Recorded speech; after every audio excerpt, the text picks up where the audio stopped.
Fala galerinha, bom dia, boa tarde, boa noite, não sei de qual horário você está nos assistindo, pessoal. Hoje eu estou aqui para trazer conteúdo novo, pessoal. Como eu havia prometido, nós teremos conteúdos novos em 2025, como eu tinha falado para vocês. Vem o conteúdo de pesca aí também, como eu já tinha dito. Ainda não está pronto porque eu estou com dificuldades para fazer os documentos pela internet. Eu tenho que fazer pelo celular ou pelo computador e eu não estou sabendo fazer. Por isso que eu ainda não... Está bem quente aqui hoje, pessoal. Por isso que eu ainda não fiz, mas em breve virá também. Então esse aqui é um dos conteúdos que eu tinha dito sobre um podcast, né? Ainda não tenho equipamento, uma mesa, um microfone top para fazer essas coisas, mas ainda que dá para a gente ir levando, né? Então hoje é o primeiro podcast do canal. Espero que vocês gostem desse vídeo, pessoal. E hoje o entrevistado desse vídeo, vocês vão ver quem é, uma pessoa top de linha, é meu amigo Marco Cico, pessoal. Marco Cico, diretor e produtor do documentário Dois Irmãos Necrófilos. Quem aí assistiu o documentário? Se não assistiu, corre para assistir, porque tá top. E ele vai estar falando aqui com a gente hoje sobre o documentário, sobre a parte 2, e se virar uma parte 3, nós iremos saber neste documentário. Então não percam, assista até o final. E virão outros vídeos desse tipo aí também. Então, sem mais enrolação, solta o play, editor! Partiu! Vem comigo! Meu amigo Marco Cico, seja bem-vindo. Te desejo um bom dia, boa tarde, boa noite. Não sei de qual horário o pessoal vai estar assistindo, né? Mas fala um pouquinho de você aí pra gente, se apresenta pro pessoal aí. Então, com vocês agora, meu amigo Marco Cico. Fala, Charles, tudo bem? Obrigado aí pelo convite aí do podcast. A todo mundo aqui que está assistindo, prazer. Meu nome é Marco Cico, eu moro aqui em São Paulo, na capital, né, do estado, e sou contador de profissão, mas gosto muito, né, de pesquisa, já trabalhei com auditoria, então eu tenho uma certa veia para pesquisar as coisas, e através desse documentário que você vai assistir, você vai perceber que eu tenho um pouco de foco de investigação nas coisas que eu faço, e é isso aí. Meu amigo, todas as perguntas que eu estou trazendo para você aqui, neste podcast, foram feitas por pessoas, conhecidos meus, amigos meus, que têm curiosidade em saber. Por isso é que eu trouxe essas perguntas para você. Então, uma pergunta que não quer calar, que todo mundo me pergunta, aliás, todas essas perguntas as pessoas me perguntam, mas essa aqui o pessoal me pergunta muito, muito. Por que os Irmãos Necrófilos? Por que esse interesse em fazer esse documentário? Por que os Irmãos Necrófilos, meu amigo? Pois é, Charles, todo mundo me fez essa pergunta, né? Por que os Irmãos Necrófilos? O meu primeiro contato com essa questão desses crimes veio através de uma demanda da Rota X. Na época eu estava mais ativo, ajudando a Rota X a fazer alguns vídeos, e o Marco Malvino me pediu para eu pesquisar um pouquinho do assunto, porque ele tinha a intenção de fazer uma investigação sobre esse assunto e eu faria alguma narração em algum momento, né? Eu fazia muita narração nessa época para a Rota X. Então eu mergulhei de cabeça no assunto para começar a fazer contatos, conhecer as pessoas, mas isso tem alguns anos. Junto com isso, meu pai, né, ele é da polícia, então ele trabalhava na polícia científica, então ele conhecia algumas coisas do tema, né, do assunto, e isso acabou me trazendo uma certa curiosidade. Como eu estudei muito do assunto, e eu tive a oportunidade de ir para Nova Friburgo, né, para viajar, né, eu comecei a conhecer algumas pessoas que estavam diretamente envolvidas nas circunstâncias e até algumas pessoas que eram parentes das vítimas, né? E aí, só que assim, isso há 3 anos atrás, né? Essa ideia ela só tinha na verdade, uma curiosidade da minha parte de saber por conta desses envolvimentos que eu tive, de conhecer, de estudar, né? Quando foi para esse ano de 2025, como nós iríamos voltar para Nova Friburgo, eu comecei a pensar que eu tinha muita informação e que estava guardada. Então, eu sempre penso muito nisso, né? Sobre a responsabilidade que a gente tem com as coisas que a gente sabe. E aí eu comecei a amadurecer essa ideia de, não, vou fazer um documentário, porque eu conheço muita coisa do assunto. Eu tinha muita informação que eu não vi em lugar nenhum. E a partir do momento em que ficou definido, não, nós vamos de fato para Nova Friburgo e vou fazer esse documentário, aí eu sentei para fazer um planejamento, fiz uma pesquisa um pouco mais avançada e procurei colocar nesse documentário tudo aquilo que eu não tinha enxergado nos outros documentários, né? Você vai ver que na internet tem muita coisa que as pessoas estão num estúdio, aí eles pegam um recorte de jornal, matéria de época, que não é inválido. Eu acho que, né, a proposta do canal pode ser essa, né? A minha intenção não, a minha intenção era colocar a pessoa que está assistindo como se ela estivesse lá vendo os locais assim como eu fui fazer os locais. Então, nesse sentido eu já sabia que era um documentário que não tinha, pelo menos até o momento, não tinha sido publicado gratuitamente em lugar nenhum, enfim, em nenhuma rede social. E como foi um tema também de grande relevância, né? Por mais que eu era jovem na época, eu devia ter 12 anos, 11, 12 anos na época que esses crimes aconteceram, eu me lembro de ter visto sim alguma coisa na TV sobre esses casos. Quando eu estava fazendo pesquisa, né, de informações, também vi o acervo da revista Manchete, que era uma revista que meu pai lia, e eu tinha acesso e eu me lembrei de uma matéria que eu tinha lido sobre eles, então tomou uma proporção nacional à época, né? Tudo bem que é uma coisa de 30 anos atrás, mas me trouxe também a vontade de fazer esse documentário, a possibilidade do Henrique ser solto, né? Ele está próximo de ser solto, e, bom, por mais que tenham 30 anos que as coisas aconteceram, as vítimas certamente não se esqueceram das dores que passaram. Então eu achei justo que esse documentário ele tinha que ter esses dois caminhos, né? O primeiro era colocar a pessoa que está assistindo dentro da situação. Eu queria que elas tivessem a mesma visão que nós estávamos tendo. E segundo, dar voz às pessoas que realmente podem falar sobre o assunto, porque foi em 2018 ou 2019, saiu um filme do assunto, só que é um filme que foi, obviamente, classificado como ficção. O problema é, quem assiste esse filme vai achar que aquilo ali é verdade, porque está lá dizendo que está inspirado em fatos reais. E nós vimos ao decorrer do documentário que todas as pessoas que nós entrevistamos, nenhuma delas concordou com o filme, todas disseram que o filme era uma farsa, era uma mentira. Ou seja, quem não escuta o lado real da história vai tomar o filme como verdade absoluta, e aí eu particularmente acho injusto que a história de tantas pessoas seja baseada num filme que não condiz com a realidade. Então, o documentário ele passou por isso. Por que os irmãos necrófilos? Foi por causa dessa pesquisa, e a minha intenção era colocar as informações que eu tive acesso de uma forma que não se tinha na internet até esse momento, e dando voz àquelas pessoas que eu entendo que tinham que ter voz. Meu amigo, realmente esse filme foi bem... errou muito, né? Na realidade, essa é a palavra. Ele distorceu bastante os fatos, né? Eu não consegui terminar de assistir o filme, porque eu estive aqui na época, eu vivi a época, né? Eu estava na época que eu tinha meus 15 anos, acompanhava meu pai nas buscas e muitas coisas, e realmente esse filme não condiz com a verdade. Então, realmente, essa ideia do documentário foi top. Mas, enfim, vamos estar dando prosseguimento. Agora, meu amigo, outra pergunta que o pessoal quer saber.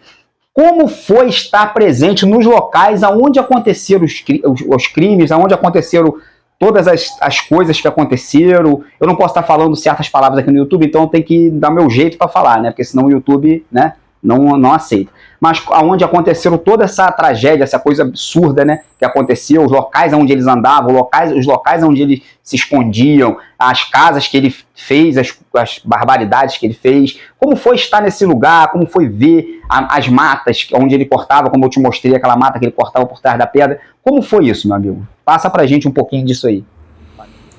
Cara, foi uma experiência única estar aí, ver pessoalmente os locais onde que eles andavam, principalmente ali o local onde que o Ibrahim foi morto, né? Foi uma experiência assim que eu não consigo narrar.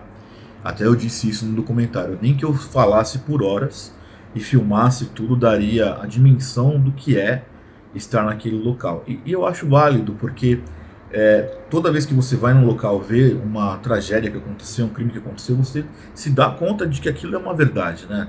Eu sei que, por mais que tenham matérias de jornais, tem gente que tem essa dificuldade de compreender a realidade dos fatos. Eu quero dizer assim que uma coisa é você ler um livro, uma revista e ver uma matéria, outra coisa é você estar no local e é como se você pudesse reviver aquele momento, como se fosse um filme passando na sua frente. E por muitas vezes eu não sei nem explicar para você assim o que eu senti. Mas assim, teve locais que mexeram demais comigo. Por exemplo, quando a gente foi subir lá no local onde o Ibrahim foi morto, né? A dificuldade de subir, né? Não fosse o Adriano me puxar várias vezes para conseguir escalar aquele pedaço ali, né? Você, o Rosalvo e o Adriano subiram tranquilos, né? Mas eu tive bastante dificuldade. Mas ali me passou como se fosse um filme, né? Na cabeça, assim, pensando, pô, aquele cara que tanto mal fez para tanta gente, foi nesse local que ele caiu morto, né? Aquela coisa da dose de realidade. Da mesma forma que quando eu cheguei lá no cemitério onde eu tinha informação de onde estava enterrado, né, o Ibrahim, foi justamente essa ideia, de colocar ali, não é uma veneração a morto, não é nada disso, mas diz assim, ó, esse cara existiu. Esses crimes não são ficção, aconteceram, né? Quando nós fomos na primeira casa, onde eles moravam também, que nós ficamos um tempão ali naquele porão, esperando a chuva passar, né? Passa um monte de lembranças, né? E remetendo aqui a parte da infância que eles sofreram muito com o pai, né? Com as surras do pai dele, enfim.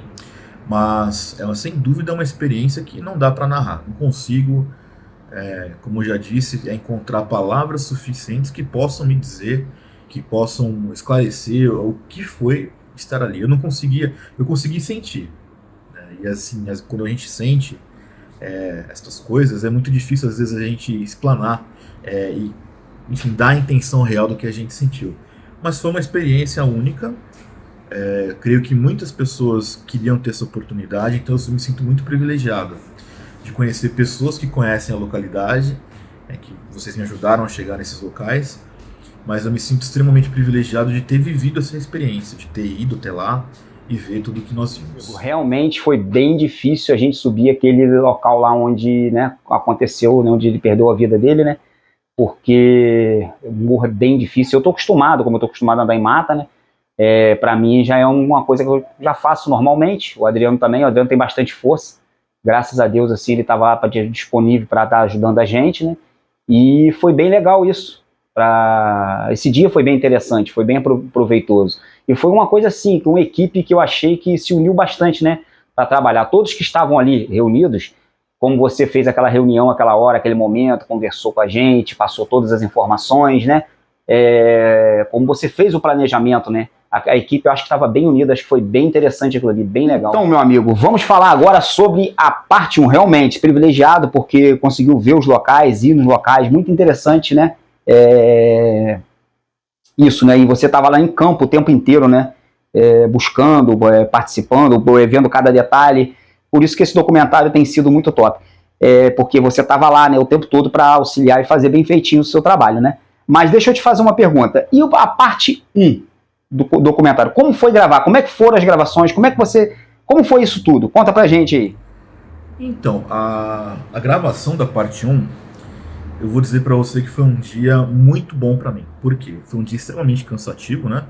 Eu estava hospedado em Lumiar, então eu saí de Lumiar para encontrar vocês em Rio Grandina, né? Um trecho já considerável. Saímos, acho que era 6h30 da manhã para encontrar vocês. E começamos cedo, né, as gravações. A gente passou várias e várias horas do dia gravando, né, com chuva, enfrentando chuva, as dificuldades. Eu vou dizer que foi um dia maravilhoso, porque por mais que nós estivéssemos ali trabalhando, fazendo as coisas, né, o ambiente foi muito bom. Conforme nós avançávamos para os locais que nós fomos, sem dúvida que as minhas expectativas foram mais do que atingidas, né. Eu não esperava, de verdade, que a gente ia conseguir fazer tanta coisa. É claro que eu sabia que vocês conheciam muito da região, mas para quem está vindo de fora, que é o meu caso, né, não conhecia ali a região que vocês conhecem, a gente faz uma vaga ideia do que é, de como é estar lá, enfim.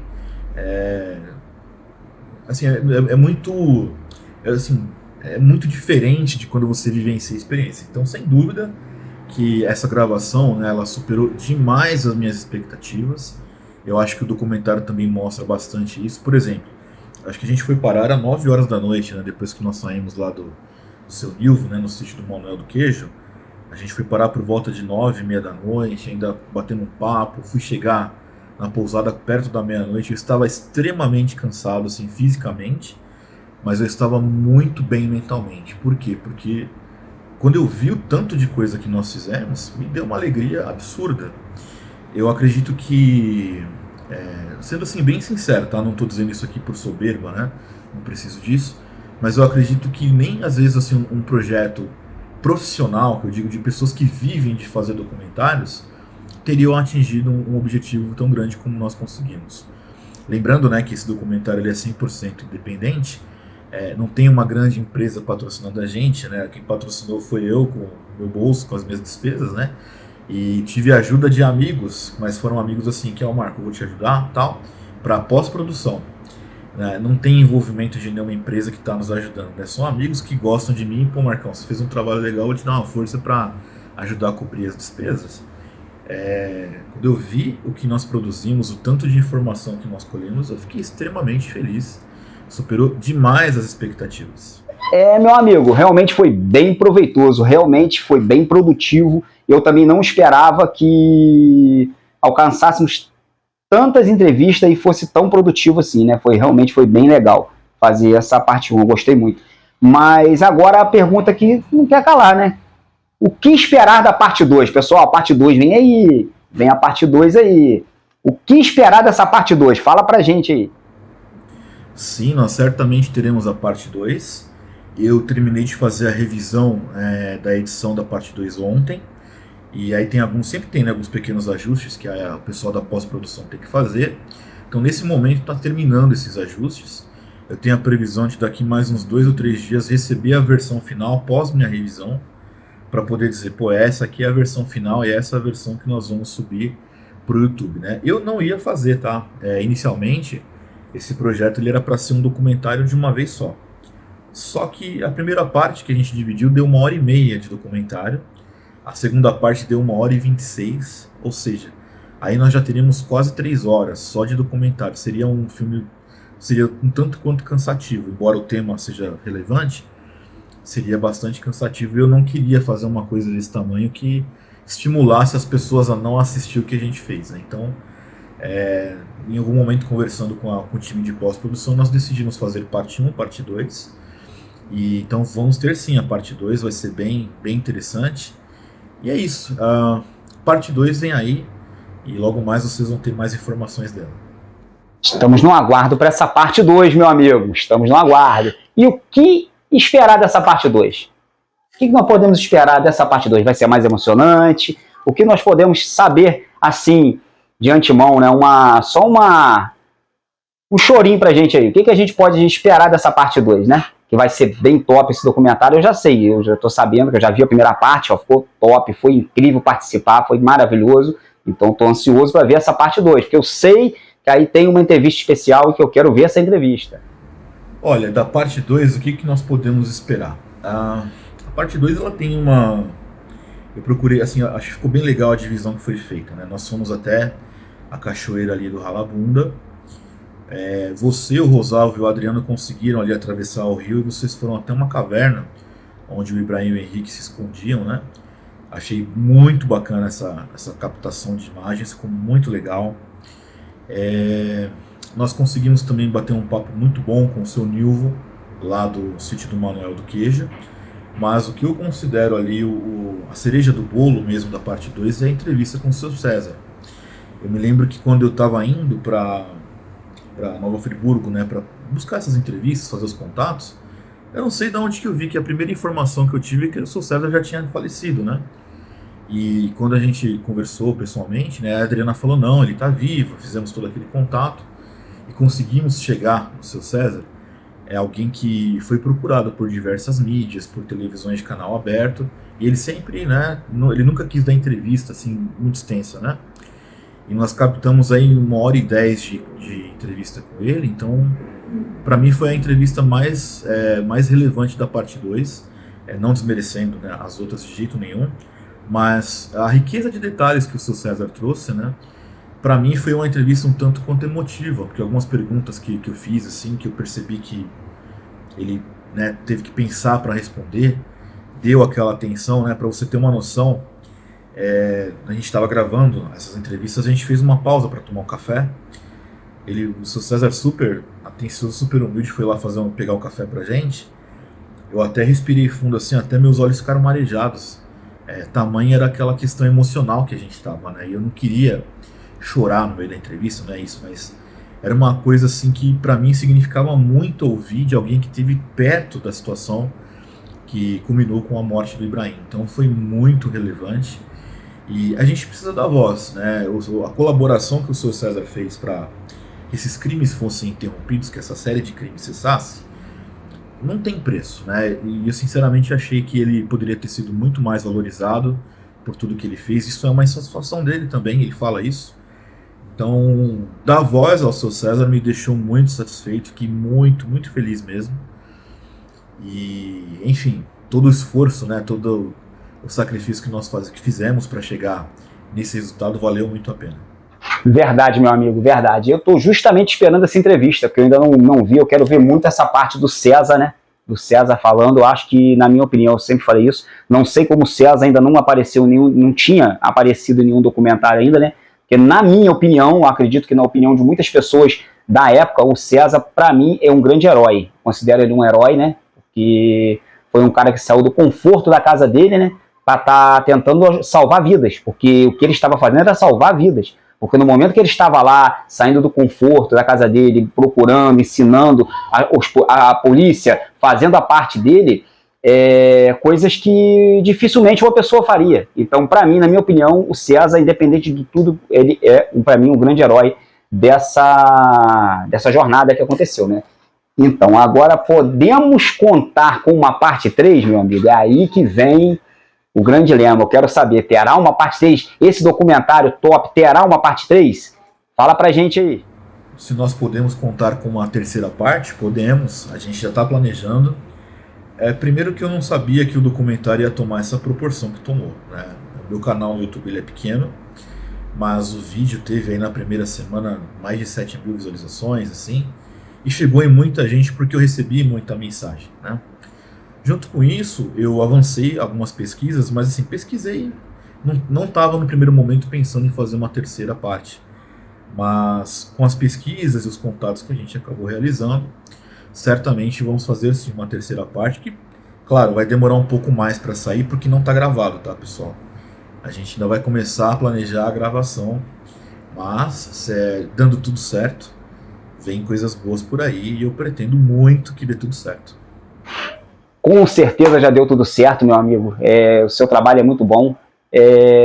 Agora, pergunta que tem que ser feita, né? A gente, se tem uma parte 3, se provavelmente está sendo projetada uma parte 3, o que esperar dessa parte 3, né? O povo quer saber, o pessoal quer saber o que esperar dessa parte 3, desse documentário top, top, top. Fala pra gente aí, meu amigo. O que esperar de uma terceira parte? Bom, nesse momento eu já tenho um ok de conversar com a advogada que defendeu o Henrique, lá em 2006, nos processos iniciais, né? Demorou bastante para o julgamento sair. Eu tenho já a confirmação de que assim que eu fornecer uma data, ela me recebe para uma entrevista. Há uma tentativa de falar com o próprio Henrique, já descobri onde ele está preso e já tenho os contatos da Defensoria de Nova Friburgo. Já fiz o pedido formal de entrevista, mas tem alguns caminhos que nós vamos chegar. A minha intenção é conversar também com a Márcia Mello, né, a irmã do Cláudio Mello. Cláudio Mello me procurou no Instagram quando ele viu o documentário.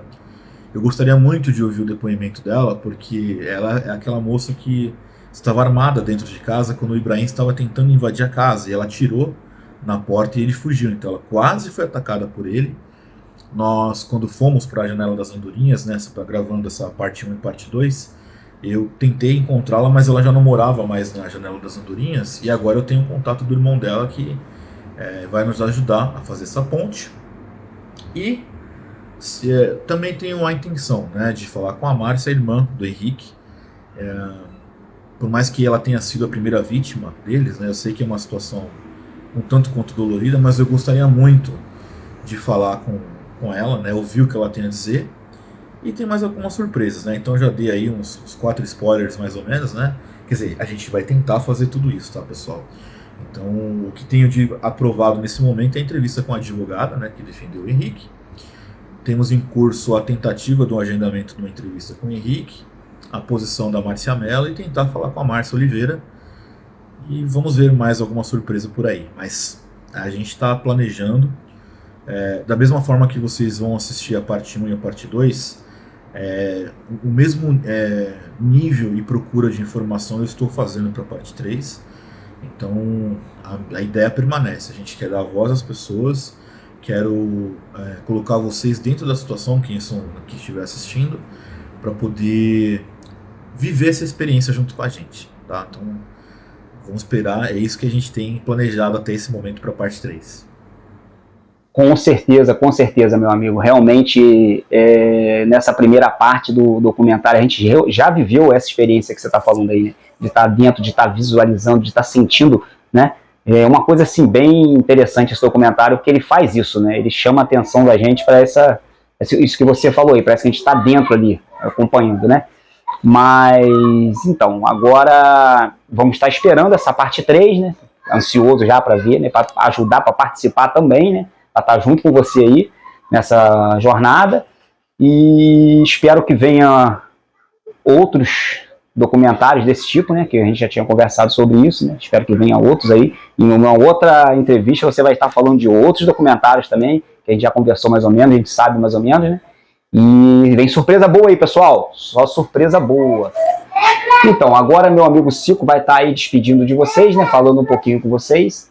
E é isso aí. Já já eu tô voltando com vocês. Então, eu não sou um youtuber comum, né? Assim, o que eu digo do youtuber comum? Eu não sou igual a vocês, que tá sempre colocando conteúdo.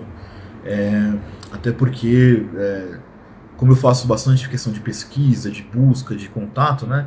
Acaba que eu não tenho um tempo de produzir um conteúdo, mas ao mesmo tempo, que no meu canal tinha algumas reflexões de alguns livros, de alguns insights, que eu compartilhava com os meus alunos quando eu dava aula assim, no seminário teológico ou na faculdade, né? Então eu deixei ali, mas não é uma coisa que eu tratava como uma profissão, era muito mais para deixar registrado, assim como esse documentário.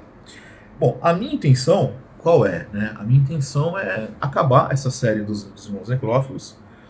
A gente vai para campo para produzir uma parte 3, que a depender do tamanho pode ser que dê uma parte 4, que nem se a gente fizer como a gente fez agora, a parte 1 e parte 2, gravou lá 10 horas de gravação, a gente reduziu em 2 vídeos, né?